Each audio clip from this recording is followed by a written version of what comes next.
Palace Press Officer Claire Castro held a press conference earlier today. And for details, we have Mo journalist Julie Baiza. Julie, okay, pupunta pa lang UAE ang Pangulo. Ano ang gagawin niya doon? Unang-una sa lahat. Yes, Lord, wala pa sa UAE si Pangulong Bongbong Marcos, hindi pa nakakaalis ng bansa ayon kay Palace Press Officer Claire Castro. Pero kaagad naman daw tayong bibigyan ng impormasyon sa sandalingang makalipad na ang Pangulo. Tiniyak din ni Castro na tuloy ang biyahe ni PBBM pa UAE. Kapag natuloy or nakapunta na si PBBM, magsisilbing caretaker ng bansa sina Executive Secretary Recto, DAR Secretary Estrella at si DSWD Secretary Rex Gatchalian. Ilan sa mga pakay ng Pangulo doon ay yung Trade and Defense Cooperation Agreements, yung sasaksihan din niya yung paglagda sa Comprehensive Economic Partnership Agreement at yung Memorandum of Understanding sa Defense Cooperation sa pagitan ng Pilipinas at ng UAE. Sasamahan din ng Pangulo yung iba pang head of states sa pagtalakay sa mga usapin sa energy, water, financial matters, food at saka sa environment. Okay, Julie, ang pihit lang ako, may sagot bang palasyo doon naman sa impeachment complaint na ifa-file di umano laban sa Pangulo, kay President Marcos? Denise, ang sabi ni Palace Press Officer Claire Castro, handa raw ang Pangulo na humparap sa haliman nga na matuloy yung mga plano or yung lumulutang na pagsasampa ng impeachment complaint laban sa kanya. Ayon kay Castro, ginagalang ni PBBM ang proseso at yung konstitusyon. Binunyag din kanina ni Castro na merong isang politiko na nagsabing mga miyembro di umano ng DDS yung nagsusulong na maihain itong impeachment complaint laban kay PBBM. Kaya ang mensahe nga niya sa mga taga-suporta ni Vice President Sara Duterte, bago daw magturo at tumingin sa iba, tulungan muna yung kanilang idolo. Ang sinasabi daw kasi di umano ng iba, kaya ipinapalutang yung pagsasampa ng impeachment complaint laban kay PBBM ay para makaiwas daw ang vice-presidente sa mga issue ng paglustay at pagtanggap daw ng pondo mula sa mga drug lord. Sakali man daw na magkaroon nga ng impeachment at yung hahanapin nilang butas ay yung sa 2026 GAA, sinabi ni Castro na ang Pangulo hindi natatakot kasi hindi rin naman daw siya nagnakaw. Siya rin daw yung nagpapaimbestiga or nagsimula nga ng investigasyon sa mga anomalya sa flood control projects. At panghuli, si PBBM, wala raw siyang Mary Grace Piatos. Tiwala naman daw si Castro or ang palasyo na may tiwala pa rin or confident pa rin yung mga mambabatas sa Pangulo. Mismo nga ang Pangulo daw kasi yung nangalaga naman sa pambansang pondo. At yung mga maayos at matitunong mambabatas daw, tiyak naman daw nagagawi o pupunta rin doon sa mga matinong opisyal at hindi corrupt. Okay, patulong sa pag-translate, pagpaliwanag, Julie. Nung nakausap niya raw Pangulo, sabi, ang pag-handle daw sa magiging, kung if ever, sa impeachment complaints against the Vice President, is the same way that sa flood control, paano yung hinawakan flood control ng flood control anomalies have been dealt with. So paano, anong basa doon? Anong ibig sabihin nun, Julie? Ang ibig sabihin daw nun, dapat managot. Ang dapat managot. Yun yung sabi ni Castro kanina, no, kung paano hinandle yung flood control. Pero yung follow-up kasi dyan na, Lord, kasi tinanong na rin na pagpihit ba yan doon sa naunang sinabi ng Pangulo na hindi na dapat makapag-push ng kahit na anong uri ng impeachment? Or kung naaalala nyo dati, may mensahe ang Pangulo na sinabi na makakahadlang kasi yung impeachment sa pagpapatupad ng iba't ibang mga measures ng administrasyon. Kaya tinanong na siya kanina at ang tugon daw ang sabi ni Castro kanina, yun nga, ganun yung dapat maging, ang sabi ng Pangulo, ganun yung dapat maging pagtrato, na dapat panagutin yung mga mananagot at igagalang daw ng Pangulo yung ganitong proseso. So, ibig sabihin, hindi napipigilan, iyon yung basa natin, kasi igagalang na daw niya kung sakali man na yung proseso mapunta sa impeachment complaint or pagsasampa ng impeachment complaint versus BP Sara. Julie ay wala pa naman Wala pang nananagot, nananagot, diba? yun nga yung tanong sana Hindi naman nagsisinungaling ang Pangulo. So in short, parang baka walang puntahan. Baka yun ang ibig sabihin, Julie. Hindi naman siguro, no? Hindi naman siguro. Oo, grabe ka talaga, Julie Baiza. Pero kanina nga, medyo kanina nga nagkaroon ng konting confusion. Kasi yung bungad ni Yuse Claire, nung tinatanong namin, doon pa lang sa planong impeachment versus PBBM, ang sabi niya, wala pa naman pong impeachment, so wala pang, kailangan mabasa muna natin. Tapos maya-maya, madami na siyang sinagot. Nasabi na, Madali nasabi pala na niya na kausap. handa. Lagay mo lang pala. Madali kausap. Oh, basta yun ang topic, umiinit talaga si Auntie Claire natin, ano? Talagang yung damdamin talagang nag-uumapaw talaga. O, teka ba?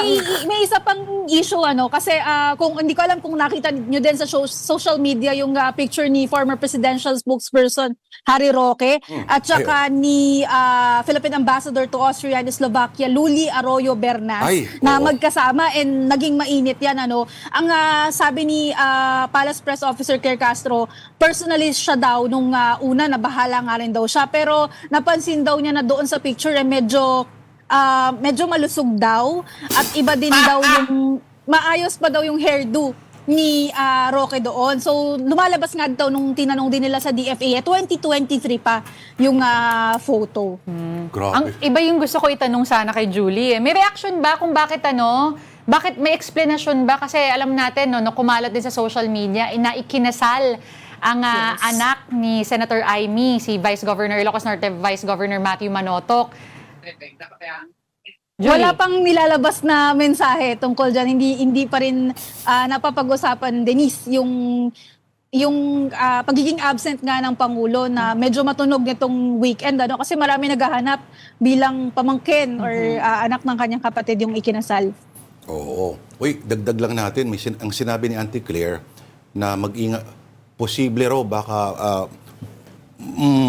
nag-warn siya against itong si Ambassador Luli Arroyo Bernas sa pagtulong, if ever, pagbibigay ng tulong kay Harry Roque kasi maari siyang managot daw kung totoo nga na bago lang yung Pero I think before yung statement ni Yusek, sinabi niya, before pa ma-confirm na 2023 pa. yes, oo. Or before mabigay yung information na 2023 pa nga yung photo. Grabe naman. Ibig mo sabihin nun, magulo yung buhok ni Harry Roque ngayon at hindi na siya malusog? Sabi niya kasi maayos daw yung hairdo.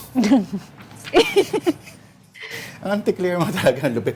Okay, present kanina rin sa press conference si DSWD Secretary Rex Gatchalian at ang Undersecretary ng HUD-C, no? Ang dating HUD-C. Yes, Urban DSUD. At si DSUD, yes. DMW Yusek Olalia. Ano naman ang Yes. mga paksain nila? Yung mga social services ng pamahalaan, unahin ko muna yung sa DSWD, kasi yung pondo nila, tumaas yan sa 264.45 billion under 2026 national budget. Mula, tumaas yan ng 22.5% from 2025. Tatlo daw yung competency na tinututukan nga ng DSWD, social welfare development at saka disaster response. Una, yung AIX program, merong 63.90 billion pesos. Yung supplemental feeding program, tumaas din yan from tumaas ng 3.4 billion. So may kabuoang pondo na 56 billion. Hahaba na daw ngayon yung bilang ng mga supplemental feeding program sa mga paaralan or para sa mga bata from 120 to 180 days na ngayon. Alinsunod din yan doon sa guidelines ng DepEd. And lastly, tumaas din yung budget para sa social pension sa mga senior citizens. So from 49.8 last year, 51.8 billion na siya this year. Ibig sabihin, mas makaka-accommodate na daw ang DSWD ng mahigit 500,000 na mga senior citizens na nasa waitlist ng ahensya noong nakaraang taon.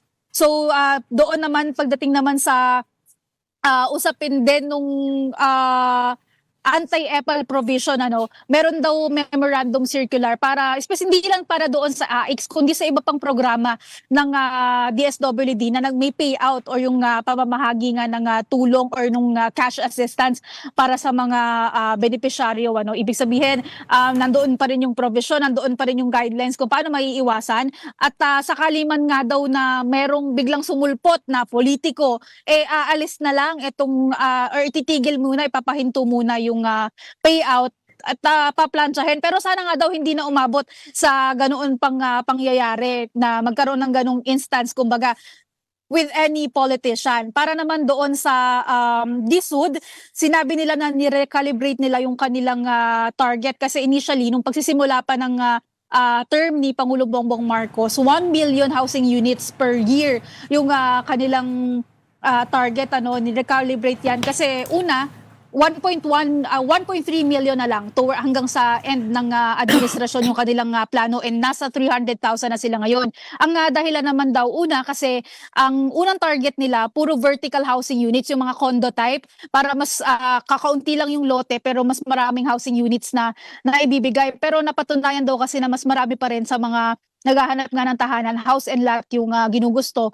Kaya ni-recalibrate nila or binigyan din nila ng option yung mga naghahanap ng bahay kung saan nila gusto, kung house and lot, kung lote lang ba, or kung doon sa vertical housing. So, confident naman sila doon sa target nila na matupad nga yung 1.1 to 1.3 million na housing units hanggang sa end ng termino ng Pangulo. And lastly, doon sa DMWD, tuloy-tuloy pa rin yung mga action fund or yung mga pondo para sa mga distressed OFWs and para doon sa mga repatriation sa mga kababayan natin. Pati yung pagbibigay ng legal assistance, kasi alam natin na merong mga OFW na humaharap din naman sa kaso, di lang dito sa bansa pero pati doon sa ibang bansa. Panalo. Ikaw ni Auntie Claire, walang Mary Grace Piatos ang kanyang boss, pero at least meron tayong Julie Baiza sa Malacanang. Thank you, Julie Baiza.